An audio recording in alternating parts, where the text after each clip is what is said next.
আমরা তো প্রত্যেক দিন পড়ি, মন্ত্রের মতো পড়ে চলে যাই, পড়িয়াল নিয়ত বেঁধে আমরা শুরু করে দিই সূরাতুল ফাতিহা, শেষ করি রুকুতে চলে যাই। প্রত্যেক দিন পড়ি, সকল রাকাত নামাজের মধ্যে পড়ি, ঠিক কিনা বলেন? কিন্তু এই সূরা যে এত গুরুত্বপূর্ণ, এত মহত্বপূর্ণ, এত ফজিলতপূর্ণ, সেটা কি কখনো আমরা চিন্তা করেছি? আসুন আজকে আমরা জানবো যে এই সূরাতুল ফাতিহা আমরা মুখস্থ পারি কিনা, সূরাতুল ফাতিহার অর্থগুলো আমরা জানি কিনা, সূরাতুল ফাতিহার মধ্যে আমার রব আমাকে প্রত্যেক দিন কি ঘোষণা দিতে বলেছেন, আর আমি আমার জবান দিয়ে প্রত্যেক দিন কি ঘোষণা মসজিদে দিয়ে যাই।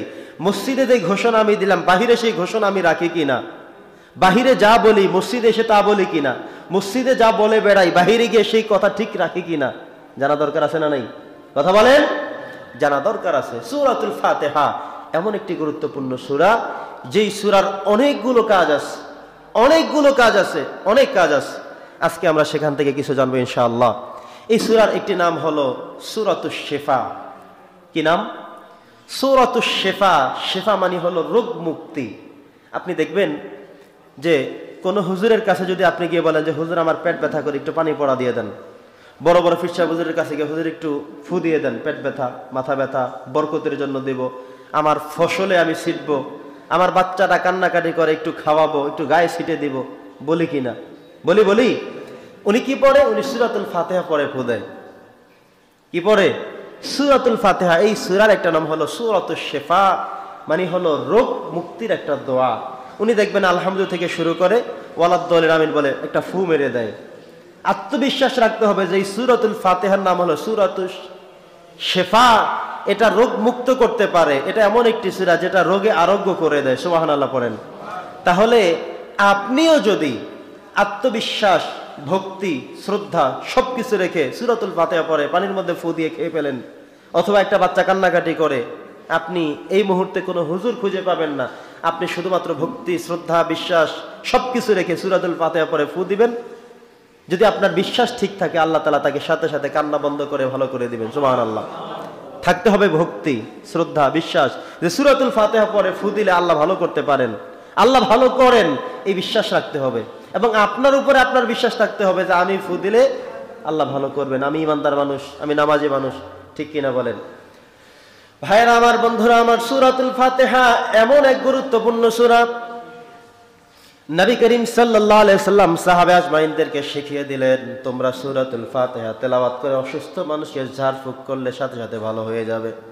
কোনো মানুষ যদি অসুস্থ হয়, কারো যদি পেট ব্যথা থাকে, মাথা ব্যথা থাকে, বাচ্চারা যদি কান্নাকাটি করে, যদি এমন কোনো সমস্যার মধ্যে পড়ে যাও, তাহলে সূরাতুল ফাতিহা এমন একটি সূরা, যেই সূরা হলো সূরাতুশ শাফি। এই সূরার নাম হলো সূরাতুশ শিফা। এই সূরায় শিফা পড়ে ফু দিলে আল্লাহ তাআলা তাকে আরোগ্য এবং মুক্ত করে দিবে, বলি সুবহানাল্লাহ। নবী করিম সাল্লাল্লাহু আলাইহি সাল্লাম নিজে আমল করতেন, সাহাবায়ে কেরামরা বিভিন্ন বিপদ মুসিবতের মধ্যে পড়লে আল্লাহর রাসূল আমল করতেন, ফু দিতেন, এটার জন্য তিনি আমল করতেন, তাদেরকেও বলতেন। একদিন সাহাবায়ে কেরামদের বিশাল একটি অংশ মরুভূমির মধ্যে গিয়ে দেখলেন একজন অমুসলিম, একজন বিধর্মী মানুষ জমিনের মধ্যে পড়ে আছে, তাকে সাপে কামড় দিয়েছে, সে এখন মারা যাবে অবস্থা। এই সাহাবী বলল, আমি যদি এমন একটা দোয়া আমি জানি, দোয়াটা পরে যদি ফু দেই তাহলে ভালো হয়ে যাবে, আর যদি আমি ফু না দেই তাহলে তোমরা যেই কালিমন্ত্রকু তোমরা পড়ো এগুলো দিয়ে কোনো কাজ হবে না, ভালো করতে হবে একজন, তিনি কে? আরো জোরে বলেন, তিনি কে? ভালো করতে পারে একজন, তার নামের সূরা, তার শিখানো সূরা সূরাতুশ শিফা। এটা পরে ফু দিলে ভালো হবে, অন্য কোনো কাজ দিয়ে, অন্য কোনো মন্ত্র দিয়ে কাজ হবে না। এবার তারা বলল ঠিক আছে তাহলে বলেন। এবার তিনি কি করলেন? এবার তিনি সূরাতুল ফাতিহা পড়ে ফু দিলেন। সূরাতুল ফাতিহা পড়ে ফু দেওয়া মাত্রই তার রোগ আরোগ্য হয়ে গেল, ভালো হয়ে গেল। সুবহানাল্লাহ পড়েন। সূরাতুল ফাতিহা এমন একটি সূরা, এমন একটি গুরুত্বপূর্ণ সূরা, যেই সূরা পড়ে ফু দেওয়া মাত্র আল্লাহ তাআলা ভালো করে দিয়েছেন, ভালো হয়ে গেলেন। ভালো শুধুমাত্র হননি, এই যখন সূরাতুল ফাতিহা পড়ে সাহাবায়ে কেরাম ফু দিলেন, তিনি আস্তে করে বসা থেকে, শোয়া থেকে উঠে বসলেন, আস্তে করে দাঁড়িয়ে গেলেন, হাঁটা শুরু করলেন। তিনি যখন এভাবে করা শুরু করলেন, ওই সাহাবী বললেন, আমাকে হাদিয়া দিতে হবে, এর জন্য বিনিময় দিতে হবে। বলেন কি দিতে হবে? বলল যে এর বিনিময় শুধুমাত্র সূরাতুল ফাতিহা পড়লাম, কোরআনের বিনিময় বেশি করে দিতে হবে। কি দিবে? বলে 40টি ছাগল দিতে হবে। সুবহানাল্লাহ পড়েন। এবার ওরা খুশি হয়ে 40টি ছাগল দিয়ে দিল। সাহাবায়ে কেরাম সেগুলো নিয়ে আসলেন, খেলেন, আল্লাহর রাসূলের কাছে মাসআলা জিজ্ঞাসা করতে আসলেন, ইয়া রাসূলুল্লাহ, ইয়া হাবিবাল্লাহ, আজকে যে আমরা এই সূরাতুল ফাতিহা পড়ে একজন অসুস্থ মানুষকে ফু দিয়েছি, তারা 40টা খাসি ছাগল আমাদেরকে দিয়েছে, সেগুলো আমরা খেতে পারবো কিনা? নবী করিম সাল্লাল্লাহু আলাইহি সাল্লাম বলেন, হ্যাঁ অবশ্যই পারবে, কারণ এটা এমন একটা গুরুত্বপূর্ণ সূরা, এমন এক ফজিলতপূর্ণ সূরা।